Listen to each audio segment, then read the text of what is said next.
ګرانو هیوادوالو، سلامونه او نیک هیلې مې ومنئ. ډاکټر فیروز بشري یم. دا ځل غواړم تاسو سره د پیسو د پس انداز یا ذخیره کولو په اړه خبرې وکړم. څنګه یې کولی شئ ذخیره یې کړئ او ولې ذخیره کړئ او څه ګټې تاسو ته رسي.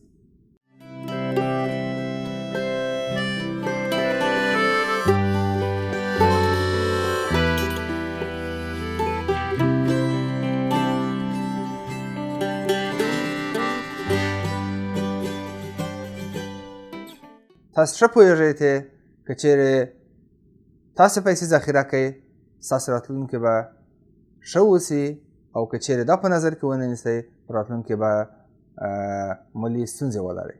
نن په دې خبرې کوو کومې طریقې دي کولی شئ تاسې پیسې ذخیره کړئ او له اضافه مصرفۍ نه ځان وژغورئ. اول څنګه کولی شو پیسې ذخیره کړو او ولې؟ ډېره مهمه ده چې تاسې یو ښه منظمه برنامه ځان ته ولرئ. هغه برنامه دا ده چې تاسې باید حداقل د 6 میاشتو لپاره، د راتلونکي 6 میاشتو لپاره همیشه ذخیره ولرئ. دا ذخیره د پیسو پس انداز څنګه کولی شئ؟ دا نه شئ کولی ټولې خپلې پیسې راواخلئ او ویې ساتئ. تاسو نور مصرفونه هم لرئ. باید پلان ورته ولرئ تر هغو څنګه کولی شئ 6 میاشتو ذخیره ځان ته جوړه کړئ. کله مو د 6 میاشتې راتلونکو لپاره پس انداز درلود، تاسې کولی شئ له ډېرو مشکلاتو نه او چې راتلونکي کې درته رامخته کېږي ځان وساتئ. مثلا که چېرې تاسو پس انداز ولرئ، که یو عاجل یو مریضي را پیدا کېږي، څوک په کور کې مریضي وي، پیسې لرئ چې د هغه تداوي وکړئ.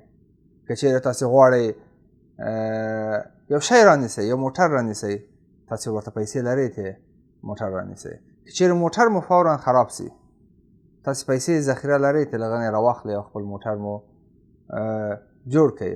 او یا نور مهم کارونه چې تاسې غواړئ سرته ورسوئ، کور مو یو ځای ترمیم غواړي او پیسې ورته پکار دي، تاسې له هغه نه واخلئ. نو بناً ډېره مهمه ده چې تاسې پیسې ذخیره کړئ. څنګه یې ذخیره کړو؟ هر میاشت تاسې باید مخکې له دې نه چې معاش مو واخلئ، بعضې خلک 15 ورځو کې معاش اخلي، بعضې په یوه میاشته کې. تاسې باید مخکې له دې نه چې پیسې مو مصرف کړئ، په بلونو باندې تقسیم سي، چې په اوبو پیسې ورکړم، د کور کرایه ورکړم، د برق پیسې ورکړم، سودا ته پیسې جدا کړئ. مخکې له هغه نه ځان ته پیسې جدا کړئ.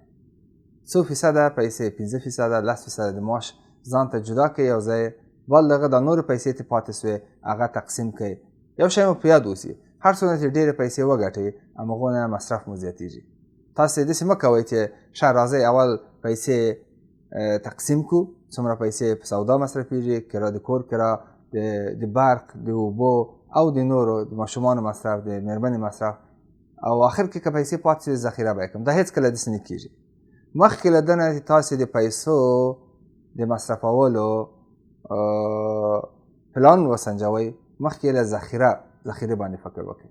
یعنې که چیرې مثال درته وایم $15,000 ګټئ، $4,000 ګټئ، یو مقدار یې چې 500 دي یا 200 دي، هر څومره چې تاسې تصمیم نیسئ هغه ځینې جلا کړئ. نورې پیسې کولی شئ د پلان په اساس باندې مصرف کړئ. که چیرې تاسې په آخر کې پرېږدئ چې پیسې ودرې اول نور مصارف زه ورکړم، بیا به زه دغه پیسې چې پاتې سوې له هغه نه ذخیره کړم، دا امکان نه لري. نو اول په ذخیرې فکر وکړئ چې څنګه دا کار کولی شئ. یو مقدار پیسې جلا کړئ او بیا تاسې نور مصرفونو ته مخه وړئ. که یو بله برنامه ده چې 401k ورته وایي. وظیفو کې معمولا کله چې تاسې وظیفه اخلئ، فکر وکړئ چې هر میاشته یو 200 روپۍ تاسې خپل وظیفې کې ذخیره کړئ. دې ته څو ګټې دي؟ که چیرې وظیفې کې مثلا تاسو $400 ذخیره کړئ، په بعضو ادارو کې چې تاسې کار کوئ، په بعضو کمپنیو کې چې کار کوئ، ستاسې آمرین 400 نور هم ور اضافه کېږي. ولې؟ که چیرې 15 کاله هلته کار وکړئ، نو دا ستاسې 400 روپۍ هم همالته اضافه سوي دي. 400 روپۍ چې آمر مو اضافه کړي دي هغه هم همالته سوي دي. هر میاشت 800 کېږي فکر وکړئ. نو تر 15 کالو پورې تاسو بیا هغه وظیفه نسئ پرېښودی، تاسو باید هغې وظیفې کې اوسئ. بعد له 15 کالو نه تاسو کېدای شي خپلې پیسې هم ځان سره یوسئ او د هغه پیسې ته عامر مو اضافه کړي، نو ستاسو پیسې څو چنده شوې.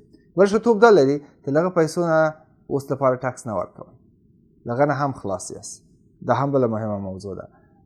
بله مهمه موضوع ده، دا پیسې تاسو نسئ راوستی، اوس دا پیسې انتقالیږي بلې وظیفې ته دي، همداسې بلې وظیفې ته تر هغه پورې چې ته تقاعد ته برابر شي، مثلا 15 کلو شي. تر 15 کلو دا پیسې ډېرې پیسې کېږي. نو هغه وخت به ستاسې وظیفه بله وظیفه وي یا بیخي وظیفه نه لرئ. نو که چېرې پیسې راوباسئ یو دم ډېرې پیسې به وي، هغه هر شی اخیستی شئ او هغه وخت ډېر کم ټکس هم ورکوی شئ. نو دا یوه طریقه ده چې تاسې پیسې ذخیره کوی شئ. بله طریقه مهمه دا ده چې هر میاشت تاسې خپله ځان ته له خپلو عوایدو نه یو مقدار پیسې جلا کړئ، یو ځای کښېږدئ او دا هم یو ساده طریقه ده. مثلا ګورئ که چېرې یو سړی په 18 کلنۍ کې معمولا امریکې کې 18 کلنۍ کې کار شروع کړي، ولې مخکې له هغه نه هم شروع کړي. که فرض وکړو 18 کلنۍ کې یو څوک وظیفه واخلي او هر میاشت $100 ځان ته جلا کړي د پسنداز په صفت، $100 خو ډېر کم دي. که چېرې دا سړی تقاعد شي په 15 کلنۍ کې، نو دا به په اکاونټ کې تقریبا 1.5 لک 1,40,000 روپۍ ولري. که 200 هلته جلا کړي، دا سړی به 2.5-3 لکه روپۍ یعنې $3 ولري. نو فکر وکړئ په 100-200 روپۍ ته هېڅ نه کېږي په میاشته کې، په پای کې ستاسې د عمر هغه به ډېرې پیسې. د هغه وخت ته به سپین ږیری او ته به پیسو ته ضرورت لري او ته به ډېرې پیسې لاسته راوړې. تقاعد او نور مسایل خو به جلا وي، ولې دا پیسې به نقد تا ته پرتې وي چې په ده به کولی سې کور واخلې، په ده کولی سې ښه موټر واخلې، په ده کولی سې خپل زوی ته یا لمسي ته د پوهنتون مصرف یې ورکړې او یا بل غټ کار په ده کولی سې، تجارت شروع کړې. بناان که چېرې له اوله په نظر کې ونه نیسې، نو په انجام کې پای کې به ته نسې کولی چې ښه پیسې ذخیره ولرې. نو د پیسو ذخیره مهمه ده، پر ده فکر وکئ او ښه برنامه ورته وسنجئ. نورې لارې شته چې تاسې اضافه مصرف نه ځان وژغورئ. مثلا که چېرې ځئ دوکان ته سودا اخلئ، قیمتي دوکان ته مه ځئ چې سودا واخلئ. دلته دوکانونه شته چې ارزانه دوکانونه دي، لاړ شئ یو ارزانه دوکان نه سودا واخلئ. سودا عین سودا ده، عین کیفیت لري. شاید د هغه دوکان برند قیمته اوسي او د دوکان ارزانه. زموږ ستاسې وطن کې هم همداسې وه. مثلا که چا فاینس نه رومیان اخیستل، هغه په یو قیمت و، که یو عادي دوکان نه چې کور ته نږدې و اخیستل، هغه بل قیمت و. نو کوشش وکئ نرخونه وګورئ، یو شی ته اخلئ چې څومره تفاوت د فروشګاوې سره لري. یو فروشګاه نرخ یو رقم ده، مثلا والمارت کې که چېرې یو شی واخلئ نرخونه یو رقم دي، وینکو کې که چېرې واخلئ بل رقم دي، او که بلې فروشګاه کې واخلئ تاسې نرخونه چک کړئ وګورئ څومره تفاوت لري. او که چېرې 100 یا $200 سودا اخلئ، په پای کې 20-30 روپۍ تفاوت راځي او په هغه کېدای شي یو سم شی واخلئ. مثلا وظیفې ته که چېرې تاسې وظیفې ته هر غرمه د هوټل نه ډوډۍ راوغواړئ، 10 روپۍ 15 روپۍ کېږي. که فکر وکړئ 10 روپۍ سي، د میاشتې په پای کې دا نږدې 300 روپۍ کېږي. نو په 300 روپیو تاسې کولی شئ ډېر شیان واخلئ کور ته. نو ډوډۍ مو ځان سره له کوره یوسئ، هم صحي ده، هم ستاسې د خوښې ډوډۍ ده، په کور کې پخه ده او ډېر وخت مو پرې نه مصرفېږي چې تاسې ډوډۍ ته فرمایش ورکړئ راسي درته. دا معمولا اکثرا امریکایان همداسې کوي. نو دا څو عادي مثالونه وو چې ما تاسو ته ویلې، کولی شئ په دې طریقه تاسې پیسې ذخیره کړئ. نو د پیسو ذخیره کول ډېر مهم دي. زموږ تاسې وطن کې هم که یو مثال درکړم، داسې کسانو یو وخت ډېرې پیسې درلودې، ځمکې یې واخیستلې، کورونه یې واخیستل، ولې اوس هېڅ پیسې نه لري. ولې؟ دوی د پیسو مدیریت لپاره هېڅ برنامه نه درلوده. دوی ونه سوه کولی چې خپل پیسې درست مدیریت کړي. یو مالي مشاور سره خبرې ونه کړې، دوی خپل اول نه پوهېدل چې څنګه دا کار مخته یوسي، او د چا مشورو ته یې غوږ نه نیول، او کوم مالي مشاور هم نه درلود. اوس په ډېرو ستونزو اخته دي. نو که چېرې تاسو دا شیان په پام کې ونیسئ، نوی امریکې ته راغلي یاست، تاسې ټول کارونه کوئ، وظیفې لرئ، نورې وظیفې به هم پیدا کړئ. ولې د پیسو مدیریت ډېر مهم دی دلته. تاسې باید درست پیسې مدیریت کړئ، خپل پسنداز ولرئ او د راتلونکي لپاره باید فکر وکړئ چې زه پیسو ته ضرورت لرم. مثلا کور په $3000 مه نیسئ، کور په $2000 مه نیسئ، کور په $1500 هم شته، په زر هم شته. تاسې باید کوشش وکړئ تر هغو کمې پیسې مصرف کړئ تر هغو هدف مو لاسته راځي. او مثلا سودا پسې ځئ. یو بل مثال، یو ځل لاړ شئ هغه ځایو کې چې ټول سودا یې په کار دي نږدې ټول واخلئ. هر ځل سودا پسې مه ځئ. تیل اوس قیمته سوي دي، هر ځل چې ولاړ شئ فکر وکړئ څومره تیل مصرفېږي.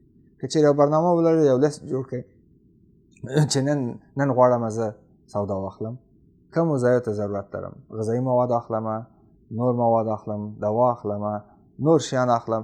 دا ټول ځان سره یادداشت کړئ، په یو وار ټول واخلئ. هم کېدای شي چې وخت مو کم مصرف شي، هم پیسې مو کم مصرفېږي، تیل مو کم مصرفېږي. نو خپل ژوند ته برنامه ولرئ، خپل د پیسو مصرف ته هم برنامه ولرئ، د پیسو ذخیرې ته او پسنداز ته هم برنامه ولرئ. دا اوس نه شروع کړئ، دا اوس نه کار پرې وکړئ. اول معاش مو بعد د دې زما ویډیو مو واورېدله، اول معاش مو ترې واخیسته، یو مقدار یې فوراً جدا کړئ چې د پیسو ته هېڅ لاس نه واړوئ. دلته کښېږدئ، هر میاشت نورې پیسې پرېږدئ او د کال پای کې وګورئ څومره کېږي. نو ځان سره دقیقه برنامه ولرئ. بیا تکرارومه، د 6 میاشتو لپاره همیشه باید تاسې یو ذخیره ولرئ. وظیفه مو له لاسه ځي کله کله هم چې وظیفه نه درلوده تر هغو چې بیا بله وظیفه پیدا کوئ، تر هغه یو مدت د څو میاشتې نیسي. تاسې رواني مشکلاتو سره مخامخ کېږئ چې والا اوس وظیفه مې له لاسه ورکړه، څه به وکړم. که چېرې ذخیره ولرئ هېڅ مشکل نشته، کولی شئ د هغه نه مصرف کړئ تر هغو چې تاسې په وظیفې پسې ګرځئ او بله مناسبه وظیفه تاسو ته پیدا کېږي. نو تاسې به ذهني او رواني مشکلاتو سره مخ نه یاست. سودا هم چې اخلئ په اندازه یې اخلئ. کله کله ضرورت کېږي چې 2 کیلو رومي واخلئ، تاسې 15 مه اخلئ، ګنده کېږي، خرابېږي. تاسې په اندازه باید غوښه واخلئ، له اندازې نه زیات وانه خلئ. حتی د کور نور مسایل هم باید درست مدیریت کړئ. اوبه بې ځایه باید مصرف نه کړئ، برق باید بې ځایه مصرف نه کړئ. دا ټول هغه مسایل دي چې هغوی ته باید پام وکړئ. کله کله مثلا کولی شئ تاسې د خپل کور مخې او شاته د چمن خپله وریبئ، منظمه یې کړئ. لازمه نه ده $100 او یا $50 بل چاته ورکړئ. دلته هم کېدای شي تاسې پیسې ذخیره کړئ. نو د پیسو د ذخیرې لپاره ډېرې لارې دي. فکر پرې وکړئ او هره ممکنه لاره چې تاسې پیدا کوئ هغه لاسته راوړئ او پیسې ذخیره کړئ. هر څومره چې کولی شئ پیسې ذخیره کړئ تر هغو راتلونکي مو کامیابه اوسئ او آینده لپاره ښه منظمه پلان ولرئ. تر بیا ښه وخت درته غواړم.